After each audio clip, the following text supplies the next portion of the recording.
কতটা নির্লজ্জ বেহায়া বাপ মা মেয়েকে অনুমতি দিয়ে দিয়েছে বন্ধুর বাড়িতে যে পড়াশোনা করতে। পান নাই আপনারা? পত্রিকায় দেখেন নাই?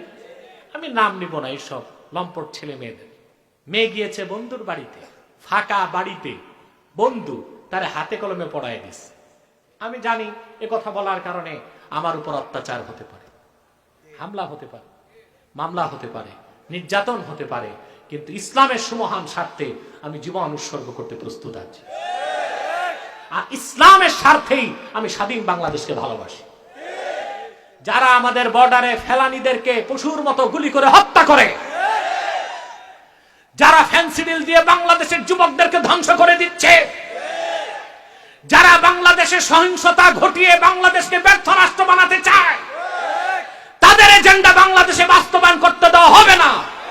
ইসলাম, মুসলমান, বাংলাদেশের স্বাধীনতা, সার্বভৌমত্ব রক্ষায় সকল ঘরানার উলামায়ে কেরামকে ঐক্যবদ্ধ হয়ে রাজপথে নামার শপথ নেবার সময় চলে এসেছে মুসলমান। 21 সালে নতুন করে আমার প্রচারণায় সংযোজন করেছি মাসলাক যার যার, দিন ইসলাম সবার। কিন্তু সবচেয়ে বড় সমস্যা কোনটা সৎ কাজ এটি আমরা বুঝি না, কোনটা অসৎ কাজ এটা আমরা বুঝি না। ঠিক কিনা? আমি একটা উদাহরণ দিই আপনাদেরকে। আমাদের দেশে একটা কথা আছে, বাল্য বিবাহ। এটা একটা নিষিদ্ধ কাজ প্রচলিত আইনে, ঠিক কিনা? এটা কি কাজ? কথা বলেন। নিষিদ্ধ কাজ। যদি মেয়ের বয়স 18 না হয়, ছেলের বয়স 21 না হয়, 10,000 লোক দাওয়াত করে ঢোল ডপলা পিটায় বিয়ে দিল, এটা অবৈধ কাজ, এটা বাল্য বিবাহ। এটা কি? যদি পুলিশ প্রশাসন খবর পায় তাহলে এসে বিনা ওয়ারেন্টে দোনো বিয়াই অ্যারেস্ট, বর কনে অ্যারেস্ট, যে ম্যারেজ রেজিস্টার যে খাতা নিয়ে দৌড়ায়, হ্যাঁ, মৌলভী সাহেব উড়িও অ্যারেস্ট, এমনকি মেহমান অ্যারেস্ট, বাবুর সে যে আসছে রান্না করতো ও অ্যারেস্ট। ঠিক কিনা? কারণ এটা বাল্য বিবাহ। এটা কি? একটা জায়েজ কাজ হয়ে গেল কি না যায়? পক্ষান্তরে যে কোনো বয়সের ছেলে মেয়ে, বয়স যাই হোক, 10 বছর, 12 বছর, 14 বছর, যদি একটু ফ্রি মিক্সিং, লিভ টুগেদার, একটু ফষ্টি নষ্টি করে, পেছনে পেছনে একটু ফষ্টি নষ্টি করে, মেলামেশা করে, তাতে কোনো দোষ নাই। বাচ্চা মানুষ তা তো করতেই পারে। নাজায়েজকে আইন করে জায়েজকে নাজায়েজ বানাইলাম বাল্য বিয়ের নামে। আর জায়েজ কাজ, বিবাহ পবিত্র কাজ, এটারে বয়সের কারণে নাজায়েজ বানাইলাম। সেজন্যই তো ধর্ষণ আজকে বেড়ে গেছে বাংলাদেশ। আজকের বাংলাদেশে 80 বছরের বৃদ্ধা থেকে 8 বছরের শিশু কন্যাও লম্পট চরিত্রহীন যুবকের হাত থেকে বাঁচতে পারছে না। তার মূল কারণ কোরআনের শিক্ষা না থাকার কারণে। তার দ্বিতীয় কারণ ইংরেজদের ভুল আইন চর্চার কারণে। ঠিক কিনা বলে? আজকে ধর্ষণ কারা করছে? নাস্তিকদের দূরবীনটা মাদ্রাসার দিকে। মাদ্রাসায় কি হয়? কিন্তু তোমাদের ভার্সিটি আর কলেজের ও লেভেল আর এ লেভেলের ছাত্র ছাত্রীরা কি করে বাংলাদেশের মানুষটা দেখছে। কতটা নির্লজ্জ বেহায়া বাপ মা মেয়েকে অনুমতি দিয়ে দিয়েছে বন্ধুর বাড়িতে যে পড়াশোনা করতে। পান নাই আপনারা? পত্রিকায় দেখেন নাই? আমি নাম নিব না এইসব লম্পট ছেলে মেয়েদের। মেয়ে গিয়েছে বন্ধুর বাড়িতে, ফাঁকা বাড়িতে বন্ধু তারে হাতে কলমে পড়ায় দিছে। ঠিক কিনা? এখন মেয়ের মা কান্নাকাটি করে, বাবা কান্নাকাটি করে। অসভ্য মহিলা, তোমার যুবতী মেয়েকে ফাঁকা বাড়িতে যুবক ছাত্র বন্ধুর কাছে পাঠিয়েছো। যদি সেই লম্পট যুবকের ফাঁসি হয়, তোমার মতো লম্পট মায়েরও ফাঁসি হওয়া দরকার বাংলাদেশে। তুমি কিভাবে তোমার যুবতী মেয়েকে একটি যুবক বন্ধুর বাড়িতে পাঠিয়েছো, ফাঁকা বাড়িতে, ফাঁকা ফ্ল্যাটে, যেখানে যুবক ধর্ষণ করেছে তার বন্ধুদেরকে নিয়ে। তোমার মেয়ে জীবন হারিয়েছে, চরিত্র না জীবন হারিয়েছে। এখানে যদি যুবক যুবতী ইসলামের শতসিদ্ধ প্রথা নিয়ম আইন পর্দাকে রক্ষা করত, এই দুর্ঘটনা ঘটতো না। ঠিক কিনা? কিছু মাদ্রাসায় কিছু দুর্ঘটনা ঘটে, কিন্তু কোন মাদ্রাসায় কি অবৈধ কাজ হয় ওটা কি গোয়েন্দা সংস্থা ধরে, না পুলিশ ধরে, না মাদ্রাসা শিক্ষক ধরে? কথা বলেন। শিক্ষক ধরে, অন্য ছাত্র ভাই ধরে, কারণ তারা এই কাজটাকে ঘৃণা করে, নাজায়েজ মনে করে। তোমাদেরটা ধরতে হয় মরার পরে, কারণ তোমরা এটারে জায়েজ মনে করো। এই হলো মাদ্রাসা আর স্কুল কলেজে পার্থক্য। ঠিক কিনা? তারা ওটাকে নাজায়েজ মনে করে, এই জন্য এক ছাত্র ভাই আরেক ছাত্র ভাইয়ের অপরাধকে ধরিয়ে দেয়, আর তোমরা শুনতে পাও। কিন্তু তোমাদের বিশ্ববিদ্যালয়ের ক্যাম্পাসে অহরহ বলাৎকার হচ্ছে, সমকামিতা হচ্ছে, ব্যভিচার হচ্ছে, জেনা হচ্ছে, সেটা ধরা যায় না। তোমরা এটাকে বৈধতা দিয়েছো। মাদ্রাসার ছাত্র শিক্ষক এটাকে অবৈধ মনে করে, নাজায়েজ মনে করে, হারাম কাজ মনে করে। ঠিক কিনা বলো? আজ ধর্ষণ বেড়েছে। তার কারণ কি? আমরা বয়সের কারণে বিয়ে আটকাই দিছি, সেজন্য ধর্ষণ বেড়েছে। এই ক্ষেত্রে আমাদের ইসলামের আইনকে গ্রহণ করতে হবে।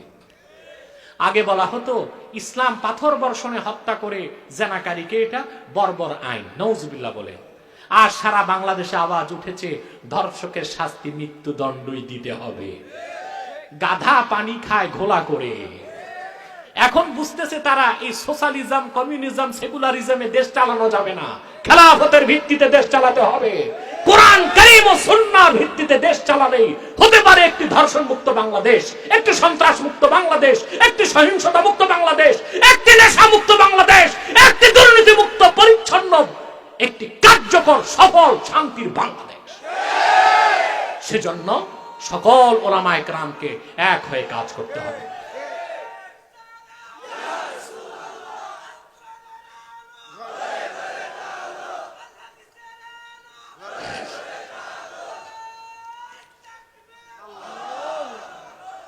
সেজন্য আমাদের ঐক্যবদ্ধ হতে হবে। আজ আমি 21 সালে নতুন করে আমার প্রচারণায় সংযোজন করেছি, মাসলাক যার যার, দিন ইসলাম সবার। মাসলাক যার যার, দিন ইসলাম সবার। এখন আর টুপি কার কোন রঙের, জুব্বায় বোতাম কয়টা, এই দেখতে গেলে এদেশে মুসলমানও থাকবে না, বাংলাদেশও থাকবে না। আগ্রাসী বিদেশিরা বাংলাদেশের উন্নয়নে এখন জ্বলে পুড়ে ছাই হয়ে যাচ্ছে। বিশ্বের অর্থনীতিবিদগণ অবাক হয়ে গেছে, করোনার মধ্যেও দক্ষিণ এশিয়া বাংলাদেশ অর্থনীতিতে এক। সুবহানাল্লাহ। এটা এই যে মাহফিলের কারণে, মসজিদ মাদ্রাসার কারণে, প্রতিটা মাহফিলেই বক্তা দেশের জন্য দোয়া করে। আর কোথাও হয় এটা? কথা বলেন। হয়। বাংলাদেশে বিদেশি শুধু চায়না ইনভেস্ট করেছে $38 বিলিয়ন। উপমহাদেশে সবচেয়ে ধনী এখন বাংলাদেশ। আমাদের মাথা পিছু আয় $1800 ছাড়িয়ে গেছে। আলহামদুলিল্লাহ বলে। এতে অ্যালার্জি হচ্ছে কাদের? বাংলাদেশের শত্রু যারা। আর আমাদের শত্রু দূরে না, কাছে। শত্রু যারা আমাদের পানিতে মারে, যারা আমাদের বর্ডারে ফেলানীদেরকে পশুর মতো গুলি করে হত্যা করে, যারা ফেন্সিডিল দিয়ে বাংলাদেশের যুবকদেরকে ধ্বংস করে দিচ্ছে, যারা বাংলাদেশে সহিংসতা ঘটিয়ে বাংলাদেশকে ব্যর্থ রাষ্ট্র বানাতে চায়, তাদের এজেন্ডা বাংলাদেশে বাস্তবায়ন করতে দেওয়া হবে না। ইসলাম, মুসলমান, বাংলাদেশের স্বাধীনতা, সার্বভৌমত্ব রক্ষায় সকল ঘরানার ওলামায়ে কেরামকে ঐক্যবদ্ধ হয়ে রাজপথে নামার শপথ নেবার সময় চলে এসেছে। মুসলমান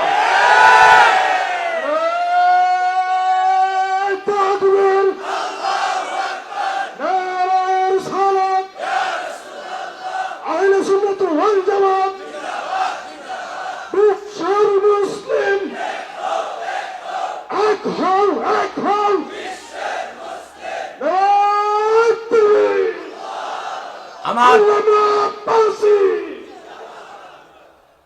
আমার প্রিয় ভাই ও বন্ধুগণ, প্রত্যেকের মাসলাক তার কাছে থাক। আমার টুপি আমার এটা পছন্দ, আমার প্রিয় রং সবুজ আর সাদা। তবে আমি আরেকজনকে চাপিয়ে দিব না, তার মন চায় সাদা পড়ুক, কালো তাও পড়ুক, টুপি তো লাগাইছে। কথা বলেন। যদি টুপিতে যাইয়া মাসলাক দেখি তার এক লোক টুপি না মাথায় কেটে ফেলবে, ঠিক কিনা? না, আমি চাপিয়ে দিব না। আমি জুব্বা পড়তে পছন্দ করি, কারো যদি খাটো কুর্তা থাকে পরুক না, শার্ট আর প্যান্ট তো লাগায় নাই, কুর্তাই তো পড়ছে। কথা বলেন। আমরা সীমাতিরিক্ত বাড়াবাড়ি করব না। এখন আর দ্বন্দ্বের সময় নাই কে কওমি কে আলিয়া। এই সুযোগ এখন করতে গেলে শত্রু আমাদের সকলের 12টা বাজায় দিবে। আপনাদেরকে একটা ছোট্ট ইতিহাস শোনাচ্ছি। আজ থেকে 750 বছর আগে অর্ধেক পৃথিবী শাসন করেছে বাগদাদের খলিফাগণ, জানেন আপনারা? আব্বাসী খলিফাগণ, ঠিক কিনা?